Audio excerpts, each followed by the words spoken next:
programme vous est présenté par Mobilis. Mobilis, sponsor officiel et partenaire exclusif de l'équipe nationale et de la Fédération algérienne de football. Mobilis, together we make the future.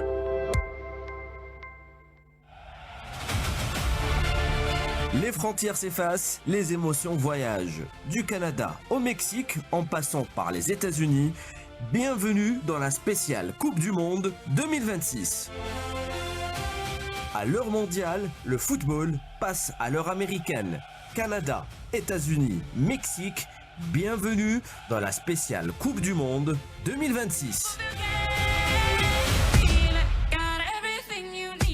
13h01 sur les ondes d'Alger 3, mesdames, messieurs, bonjour et bienvenue dans cette spéciale Coupe du Monde de la mi-journée. On y est, ça y est, c'est le jour J, c'est le moment tant attendu. Algérie, Argentine, l'entrée en lice des Verts. Cette nuit, ça sera à 2h, heure algérienne. Nous sommes à moins de 13h du coup d'envoi de cette rencontre, la première de la sélection nationale dans cette édition de Coupe du Monde pour ce mondial 2026 pour les coéquipiers de Riyad Mahrez face au coéquipier et capitaine argentin Lionel Messi pour ce premier match des Verts. Dans quel état d'esprit est l'équipe? Quelle est l'ambiance à Kansas City? On aura avec nous notre envoyé spécial en direct depuis le Kansas, Ali Hamouche. Le 16 juin, une date historique pour le football algérien. Rappelez-vous, il y a 44 ans et pour son premier match en Coupe du Monde, l'Algérie battait l'Allemagne. C'était en Espagne, victoire 2-1 des Algériens. Et on reviendra également sur la grosse sensation. Hier, le Cap-Vert pour sa première participation à un mondial gagne son premier point tenant un échec. Les Espagnols, champions d'Europe en titre.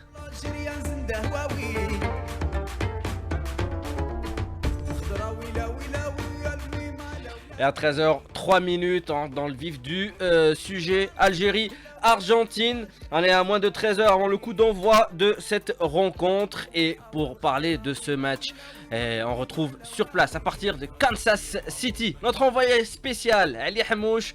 Bonjour. Bonjour Rossam. Alors Ali Hamouche, il est 7h du matin, 7h03 chez vous à Kansas City. Ali Hamouche, hier il y a eu la dernière séance d'entraînement des Verts, la traditionnelle conférence de presse d'avant-match de Petkovic et de Lionel Scaloni, l'entraîneur argentin. Il y a eu une zone mixte également à Rockshall Park, au stade de l'université de Kansas City. Alors première question, dans quel état d'esprit est le groupe? Comment vous avez trouvé hier le sélectionneur national Vladimir Petkovic avant ce match face à l'Argentine? La sérénité, c'est le mot d'ordre qui règne donc chez les Verts. À quelques heures, c'était hier, donc à moins de 24 heures de ce match face aux champions du monde, l'Argentine. D'ailleurs, les joueurs qui se sont présentés à la zone mixte, à savoir Lucas Zidane, Issa Mondi, Amin Gouiri, Lucas Zidane et Amin Gouiri qui prennent part à leur premier mondial, alors que Issa Mondi était là en 2014 avec Nabil Bentaleb et Riyad Mahrez, les trois joueurs dégagés de la sérénité, de la confiance. D'ailleurs, les trois ont insisté sur le fait qu'ils devaient regarder les Argentins dans les yeux. Donc ils ont aucune crainte, on va dire, par rapport à cette formation, même s'il y a du respect. C'est l'Argentine, c'est le champion du monde en titre. En face, il y aura de grands joueurs. Et au cours de la journée, donc, il y a eu cette habituelle conférence de presse d'avant-match avec tout d'abord, on va commencer par notre sélection nationale, donc Vladimir Petkovic, qui était très calme, très serein lors de cette conférence de presse. Donc à son habitude, pas du tout, on va dire, plutôt pas du tout stressé. Bon, il faut savoir que Petkovic n'est pas à son premier mondial. Il était là en 2018 avec la Suisse où il avait atteint les huitièmes de finale. Donc c'est un entraîneur qui gère bien, qui connaît ce que c'est donc un tournoi à l'échelle mondiale. Petkovic, donc, qui était, on le disait, très calme, qui ne s'est pas laissé prendre au jeu provocateur de certains journalistes argentins, notamment sur la question par rapport aux déclarations de Maza, qui, selon la presse argentine, a déclaré que l'Algérie était là pour battre l'Argentine de Lionel Messi, et également par rapport au fait que les Argentins vont prendre d'assaut le Kansas Stadium. Donc pour Vladimir Petkovic, ses réponses étaient très calmes, très sereines. Il leur a dit que le match se joue sur le terrain et non pas au niveau des tribunes. D'ailleurs, on va écouter Vladimir Petkovic. Pour lui, ce match face à l'Argentine plutôt, est important, mais pas crucial. Penso che tutti e due hanno ragione. Io penso come Scalone anche. Je partage l'avis de Scalone. Ce n'est pas un match décisif, mais c'est un match important qui nous permettra de progresser en vue des prochains matchs. Comme je l'ai mentionné dans ma réponse précédente, nous devons toujours nous concentrer sur le prochain match, tout en sachant que si la rencontre contre l'Argentine est cruciale, elle le sera tout autant contre la Jordanie ou l'Autriche. C'est pourquoi nous abordons chaque match l'un après l'autre, chaque entraînement après l'autre, en cherchant constamment à nous améliorer.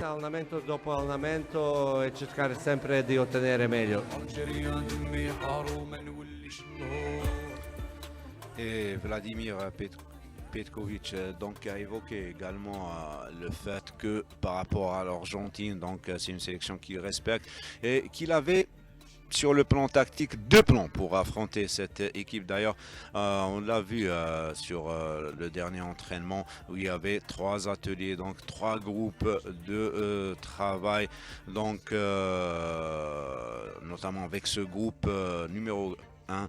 Donc le plus intéressant, on va dire, qui s'approche peut-être de l'équipe type, à savoir avec Ben Sebaini Mondi dans l'axe, avec Belghali Aitnouri sur les côtés, au milieu de terrain Ben Taleb Chaibi, et peut-être la surprise Boudaoui plutôt, et peut-être la surprise Titraoui. On le saura donc aujourd'hui à partir de 20h, et on attaque le duo Mahrez-Gouiri. Ça pourrait être une variante, ça pourrait être également notre variante, c'est avec 3 axiaux, avec peut-être Bel'id dans l'axe et donc Titraoui qui restera sur le banc. Et également peut-être la surprise, c'est que le fait que peut-être Amoura sera laissé sur le banc. On le saura donc, c'est des suppositions, on le saura donc ce soir à partir de 20h. Du côté de l'Argentine, il y a eu tout d'abord lors de la conférence de presse Otamendi, pour lui qui va disputer son 4e et dernier mondial. Donc il l'a annoncé donc lors de la conférence de presse, et puis c'était au tour du sélectionneur national Lionel Scaloni, l'ex-joueur de Vladimir Petkovic lorsqu'il était à la Lazio. Scaloni qui estime que la sécurité est bien présente dans le camp argentin. De la sérénité, c'est certain, car ce n'est qu'un match de football. De plus, nous avons déjà l'expérience du dernier mondial et nous savons que le premier match n'est pas capital. Même si, oui, il reste important, nous avons la certitude que tout ne s'arrête pas après cette première rencontre. Nous allons bien, nous sommes calmes. Nous nous apprêtons à affronter une très bonne équipe qui possède de grands joueurs. Mais nous sommes prêts. S'il y a un mot à retenir, c'est bien la sérénité. Nous sommes confiants et je pense que nous arrivons au bon moment.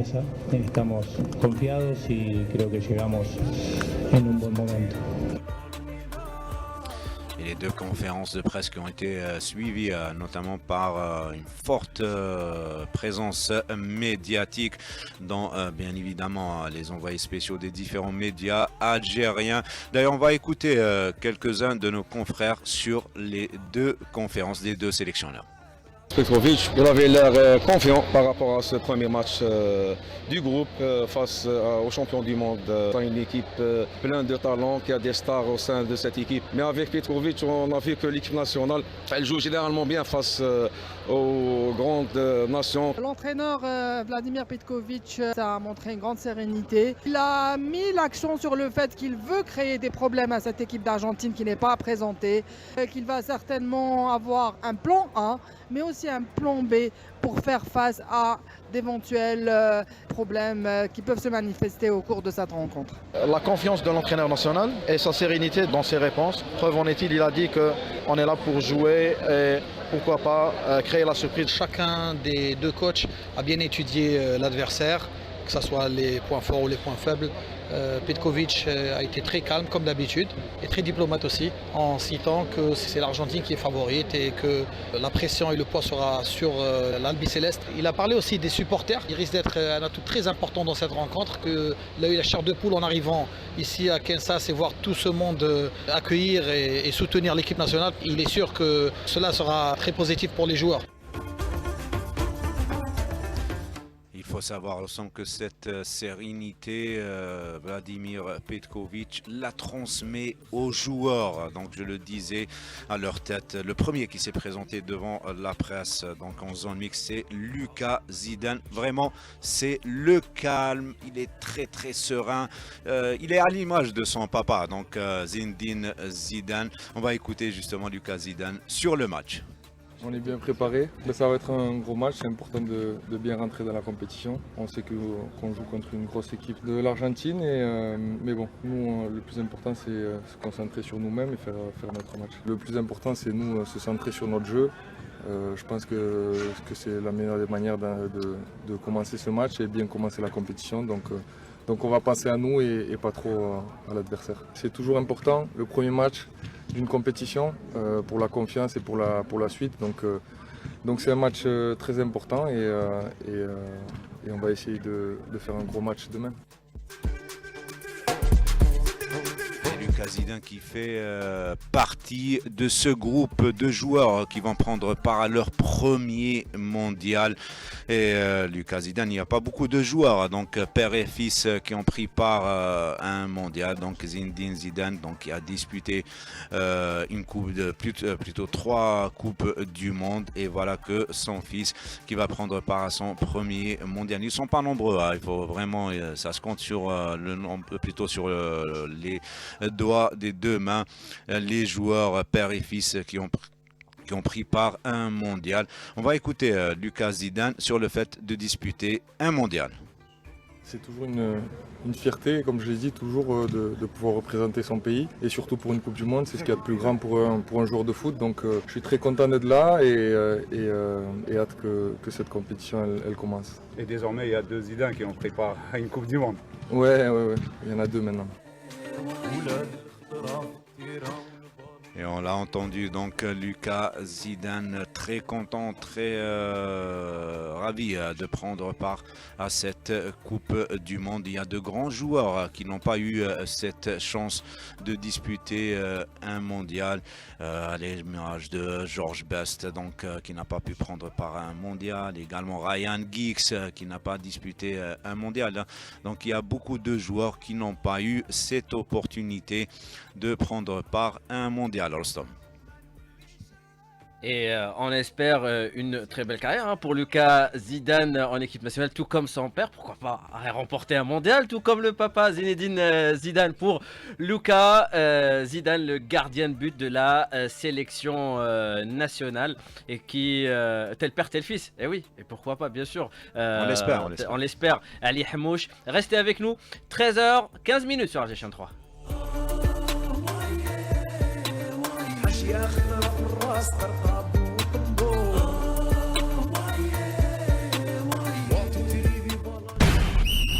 Ce programme vous est présenté par Mobilis. Mobilis, sponsor officiel et partenaire exclusif de l'équipe nationale et de la Fédération algérienne de football. Mobilis. Together, we make the future. 13h15 sur les ondes d'Alger 3, la spéciale Coupe du Monde de la mi-journée. Et on rentre un peu plus dans cette... On en est dans l'ambiance de ce match. Algérie-Argentine, cette nuit, 2h du matin, heure algérienne, 20h, heure du Texas. Et à Texas City, ou plutôt Kansas City, Ali Hamouche. Alors il y avait des journalistes, il y a des journalistes espagnols, argentins, il y a des journalistes algériens, mais il y a également des ex-internationaux, notamment brésiliens, colombiens, argentins qui sont présents à Kansas City pour ce match Algérie-Argentine. Il y avait des joueurs qui se sont reconvertis en consultants et qui ont assisté à cette conférence de presse. Le plus, on va dire, le plus illustre d'entre eux, c'est Jalminha, l'ex-international brésilien, donc qui était là, qui est devenu consultant avec une télé brésilienne. Et Jalminha qui connaît bien Scaloni, le sélectionneur argentin, puisqu'ils ont joué ensemble au Super Deport, le Deportivo La Coruña en Espagne. Et Scaloni l'a fait savoir en conférence lorsque Jalminha lui a posé une question. Il y avait une belle ambiance entre les deux joueurs. Donc Scaloni ravi de retrouver son ex-coéquipier. Et Jalminha que nous avons accroché juste après la conférence, qui s'est exprimé sur la sélection nationale, dont un joueur qui pour lui c'est la star de cette sélection algérienne. L'Algérie a une bonne équipe avec d'excellents joueurs comme Mahrez que j'aime bien regarder jouer. Il y a également l'attaquant de l'Olympique de Marseille, Gouiri, excellent attaquant ce joueur. Il y a aussi pas mal d'autres bons joueurs, mais ça va être difficile pour eux de battre l'Argentine. Difficile. Il y avait également la présence de l'ex-gardien de but de la Colombie. Il est d'origine argentine, mais il n'a pas eu l'occasion de jouer pour la sélection albi-céleste. C'est Carlos Navarro Montoya qui également nous a donné son avis sur la sélection algérienne et sur le match. L'Algérie est une bonne équipe, elle pratique un bon football parce qu'elle compte de nombreux joueurs évoluant en Europe et un peu partout dans le monde. Pour moi, le meilleur joueur algérien est Riyad Mahrez. Mahrez est un joueur fantastique. Quant à Lucas Zidane, c'est un excellent gardien. Il a eu une très bonne base au Real de Madrid et il a bien évolué en Espagne. Pour moi, c'est un super gardien. Madrid, en Rayo Vallecano, en Espagne, c'est un good goalkeeper. Il y avait également la présence de l'ex-international argentin Palermo. Dommage, il nous a filé entre les doigts, on n'a pas pu l'accrocher. Côté ambiance, c'est toujours les supporters algériens qui se font remarquer, qui sont présents partout, que ce soit donc au niveau du camp de base ou donc en ville, en Kansas City, où il y a eu cet énorme craquage impressionnant à l'Union Station. Donc ça a fait le buzz sur les réseaux sociaux américains. Et nous avons eu la chance, l'opportunité de rencontrer cette famille algérienne qui est venue spécialement de Kentucky, 9 heures de route, pour encourager la sélection algérienne. Un grand plaisir. Ça fait 3 ans, 4 ans qu'on attend ce événement-là. On est venu ici avec fierté pour supporter notre équipe. One, two, three, vive l'Algérie. Et je vois que vous êtes venu donc en famille avec... Oui, avec ma femme et mes 2 enfants. Ouais. Donc c'est un truc familial. Donc l'attachement toujours pour l'Algérie. Bien sûr, l'Algérie c'est notre mère. Hein. Ah, c'est ça. Ouais. Et on voit le drapeau algérien accroché sur la voiture. Ah oui, avec fierté. Ouais. Il est avec moi partout. Ouais. Il est toujours avec moi. Et vous, madame, donc vous êtes là, donc la sélection algérienne. What do you feel about the Algerian team? I hope we're gonna win. Inshallah, like what he say, Ibrahim Maza, he say, Inshallah, we're gonna win Messi. Votre pronostic pour le match? Le résultat 2-1, 1-0, 3 points. 3. L'essentiel, on va gagner. Mastan. Mastan. What do you say to Algerian team? Inshallah. Inshallah we are gonna win. Do you see? Hi. Hi. What do you say to Algerian team? 1, 2, 3, viva Algeria. Inshallah أدهفهن. Inshallah. 1, 2, 3, viva Algeria.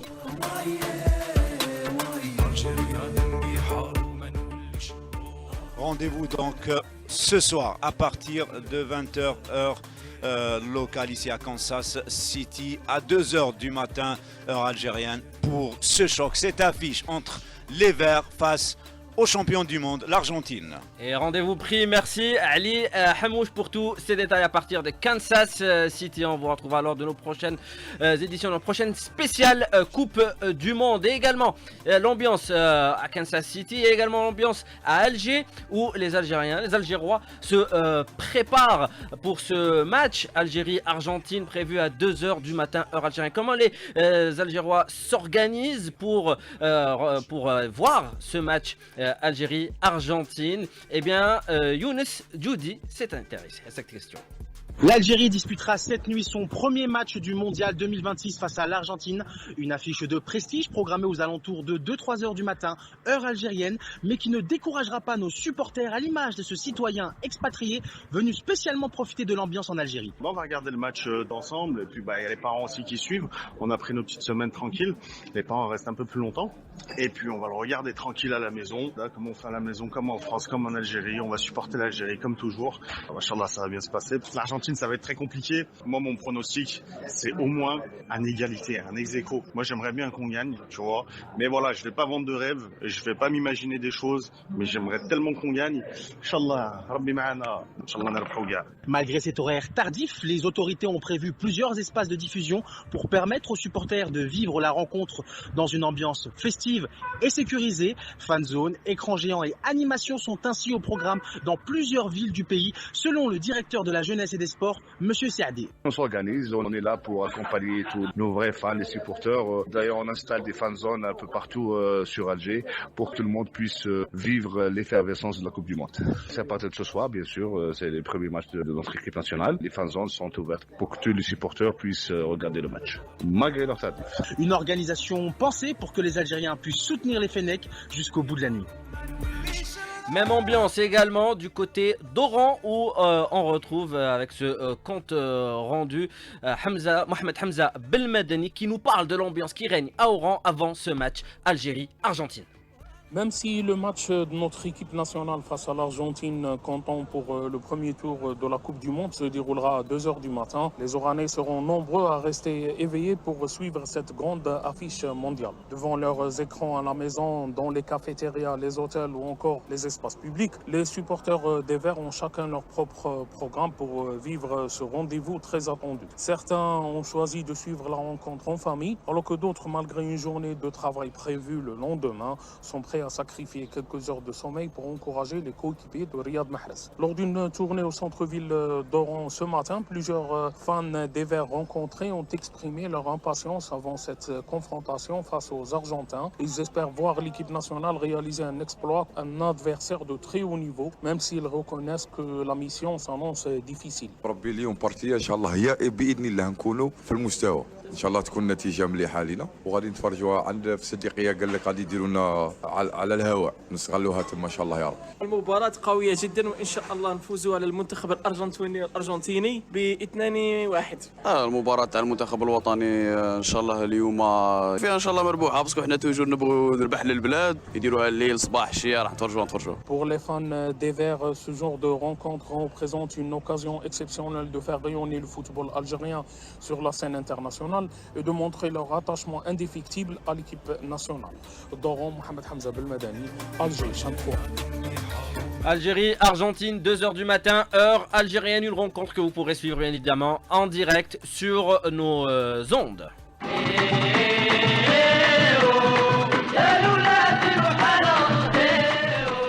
الولاد ديروا حالة avec Sadr Djemraoui. C'était en 1982, juste avant le mondial espagnol en 1982 et juste avant ce match historique. C'était un 16 juin, tout comme aujourd'hui, 16 juin 1982, avec les buts de Madjer Belloumi face à l'Allemagne. Première victoire de l'Algérie pour son premier match en Coupe du Monde. C'était en 1942, 44 ans après. le hasard fait que l'Algérie, pour son premier match, affrontera l'Argentine, championne du monde en titre. Et on l'espère et on les souhaite, Inch'Allah, une victoire pour les Verts. Et on va écouter ce commentaire à l'époque en 1982 lors des buts de Madjer et Belloumi.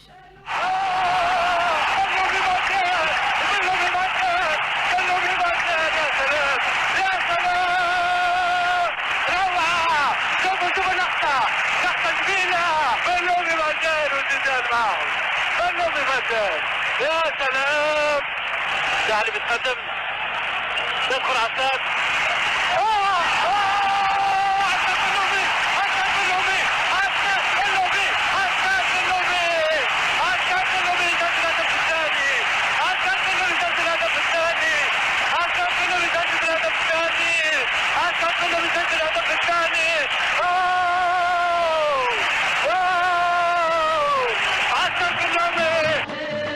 « 44 ans après, on a toujours cette même sensation après ces buts de Madjer et Belloumi, avec cette voix légendaire, emblématique du commentaire sportif algérien, le commentateur sportif Mohamed Salah, Allah yarhamou, pour ce match Algérie-Allemagne en 1982. On passe au résultat d'hier, au match d'hier, et cette sensation. Le Cap-Vert a été héroïque hier dans le groupe H et a tenu un échec pour son premier mondial, l'un des favoris au sacre final, l'Espagne 0-0, une entrée en lice réussie, inoubliable et surtout qui a fait sortir les Cap-Verdiens dans les rues pour fêter l'exploit. Nassima Djaoud, bonjour. Bonjour, Rostom Uliès. National s'est exprimé par des défilés dans les rues de l'archipel, chants et danses, juste après le sifflet final de l'arbitre. 0-0, le champion d'Europe, l'un des plus grands favoris avec ses Neymar, Rodri, Pedri, Rodri Ballon d'Or, tenu en échec par le petit poussé qui marque l'histoire, inscrit son premier point pour sa première participation à un mondial. Il est vrai que l'Espagne a largement dominé la possession du ballon et a passé la majeure partie du match dans le camp capverdien. Le Cap-Vert a adopté une organisation défensive très rigoureuse avec des lignes compactes et beaucoup de solidarité entre les joueurs. En contre, le Cap-Vert s'est montré dangereux à plusieurs reprises, obligeant également la défense espagnole à rester vigilante. Puis, l'homme du match, le gardien de but capverdien Vocina, de son vrai nom Josimar José Évora Diaz, 40 ans, qui évolue à Chaves en Ligue 2 portugaise. Il était en larmes après le match. Sa famille n'a pas pu obtenir donc le visa pour assister à ce moment historique, mais aussi faute de moyens. Le sélectionneur du Cap-Vert, Pedro Leitao Barrito, fier de ses joueurs qui ont donné de la joie au peuple capverdien. Cela signifie tout pour notre pays. Nous avons dit que nous voulions que le monde entier voit le Cap-Vert et notre équipe. Nous avons montré de l'organisation, nous avons montré du courage et cela reflète ce qu'est notre pays. Le Cap-Vert, c'est un pays de résilience qui cherche toujours à surmonter les difficultés. Voilà, de la fierté du côté du Cap-Vert pour l'Espagne. C'est une contre-performance. Dans le même groupe, le groupe H, l'Uruguay et l'Arabie Saoudite ont fait match nul, un but partout. L'Arabie Saoudite peut être satisfaite de ce point obtenu contre un adversaire théoriquement supérieur. L'Uruguay peut nourrir des regrets car son volume de jeu et ses occasions auraient pu lui permettre de gagner. Merci Nassima Djaoud pour tous ces détails. Alors ça concernait le groupe H. Dans le groupe G, tout reste à faire dans ce groupe avec Benagoudjil avec les 4 équipes qui comptent un point après la première journée. Bonjour Rostom, pour ce premier match du groupe G, l'Égypte a créé la surprise en tenant tête à la Belgique en obtenant le match nul, un but partout à Seattle. Les Pharaons ont ouvert le score à la 19e minute grâce à Ayman Achour d'une superbe frappe.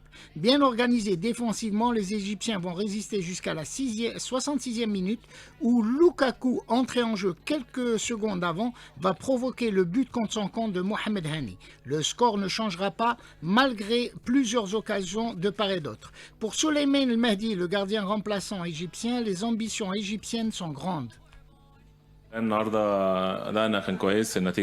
Ce match nul nous satisfait face à une très bonne équipe de Belgique. Nous voulions gagner et réussir une bonne prestation.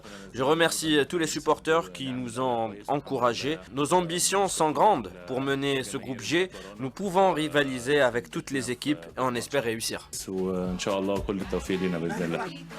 Pour la deuxième journée, la Belgique devra réagir face à l'Iran si elle veut espérer ne pas revivre le scénario de 2022, alors que l'Égypte affrontera la Nouvelle-Zélande dans une rencontre qui sera déterminante pour la qualification au 16e de finale.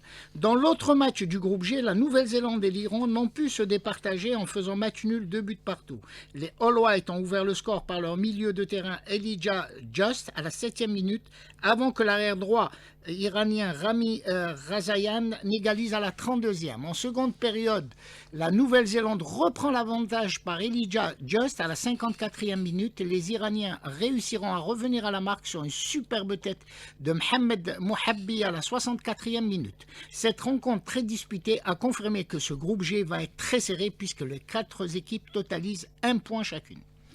Merci Reda Benagoudil, c'était toutes les informations concernant le groupe G et à 13h31 minutes. On accueille dans les studios Fethi Bendali. Bonjour. Ça faisait longtemps qu'il ne m'a pas annoncé. Pour parler, alors je rappelle à nos auditeurs, il y aura un programme spécial ce soir dès 22h jusqu'à 2h du matin pour le match Algérie-Argentine, d'entre 2h et 4h. Mais avec vous, Sid Ahmed Fethi, on vous retrouvera dès 22h. C'est bien ça? Oui, tout à fait. Rendez-vous donc ce soir. On donne rendez-vous à tous nos éditeurs. Soyez nombreux, venez assister avec nous à ce match, puisqu'on va vivre ensemble une soirée exceptionnelle avec des chants, des pronostics, des artistes qui seront présents avec nous. Également au niveau de la promenade des Sablettes, il y aura un écran géant pour la retransmission des matchs. La chaîne 3 vous a réservé donc un programme spécial. Comme à chaque grand rendez-vous, on est présent sur tous les fronts, que ce soit au niveau sportif ou au niveau également de tout ce qu'il y a à côté, parce que la Coupe du Monde, ce n'est pas que ce qui se passe sur le terrain. Vous savez, même quand vous allez à la Coupe du Monde, il y a les FIFA Fan Festival, et je peux vous assurer que l'ambiance est meilleure que dans les stades. On ressent moins de pression, donc venez, on va essayer de ressentir et faire baisser la pression ensemble, parce qu'on est déjà sous pression. Ça sera donc à partir de 22h. Je serai accompagné par la talentueuse Fatima Charef. Il y aura avec nous des artistes également, comme je l'ai dit, des influenceurs, des acteurs. On vous laisse la surprise, on vous fera des jeux. Venez nombreux, c'est à partir de 22h. Et pour l'occasion, on a sorti une chanson. Ah bah c'est génial, on l'écoute. On va l'écouter, allez-y. Allez-y. Viva l'Algérie pour ce soir, Algérie-Argentine, 2h du matin, 13h34 minutes. Merci, Fethi Bendali. Merci à Très vous. belle chanson. On se retrouve à partir de 22h, bien évidemment. Rendez-vous est pris à partir de 22h. Fethi Bendali et Fatima Charef à partir de l'esplanade des Sablettes pour la nuit des supporters. Parce que ça sera la nuit, et c'est les supporters. Donc de 2h à 1h du matin. Et puis à partir de 1h du matin, à partir des studios, toute l'équipe de la rédaction sportive sera là pour vous accompagner. Et on sera aussi sur le terrain pour vous donner l'ambiance. Bien sûr, avec vous, Sid Ahmed Fethi.